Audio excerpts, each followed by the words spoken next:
દાહોદ શહેરમાં 2 દિવસમાં વધુ 2 એકમોને ફાયર સેફટીના અભાવે તંત્રની ટીમો દ્વારા સીલ મારી હોવાની ઘટના સામે આવી છે।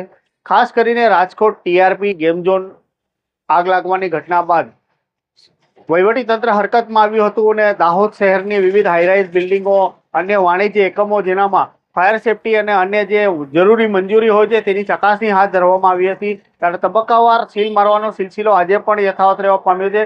ગઈકાલે એલસીસી એટલે કે કોમ્પ્યુટર એજ્યુકેશનની એક સંસ્થા છે તેની અંદર ફાયર વિભાગ તેમજ નગરપાલિકાની ટીમ દ્વારા ચકાસણી હાથ ધરી હતી। તેમાં ફાયર સેફટીનો અભાવ જોવા મળતા પાલિકાની ટીમે તે એકમને સીલ કર્યો હતો। ત્યારે આજે વધુ દાહોદ શહેરના ગોદી રોડ વિસ્તારમાં આવેલો આ કૃષ્ણા પાર્ટી પ્લોટ આપ દ્રશ્યોમાં જોઈ રહ્યા છો। આ કૃષ્ણા પાર્ટી પ્લોટ છેલ્લા 2-3 વર્ષ ઉપરાંતથી ધમધમતું હતું। આમાં જ્યારે વહીવટી તંત્ર દ્વારા ચકાસણી હાથ ધરી ત્યારે ફાયર સેફટીનો અભાવ જોવા મળ્યો હતો, જેના પગલે ફાયર વિભાગ દ્વારા હાલ આ કૃષ્ણા પાર્ટી પ્લોટને સીલ કરવાની કામગીરી જે હાથ ધરી છે। આપ દ્રશ્યોમાં જોઈ રહ્યા છો, આ કૃષ્ણા પાર્ટી પ્લોટને સીલ મારી દીધો છે। હવે આગામી સમયમાં ફાયર વિભાગ તેમજ નગરપાલિકા તંત્ર આવે દાહોદ શહેરના આવા તમામ એકમોની સરપ્રાઇઝ ચેકિંગ હાથ ધરશે અને જેમાં જે વિવિધ મંજૂરીઓનો અભાવ જોવા મળશે તો આગામી સમયમાં વધુ એકમોને સીલ મારવાની કામગીરી યથાવત રહેશે તેવું હાલના તબક્કે જોવાઈ રહ્યું છે।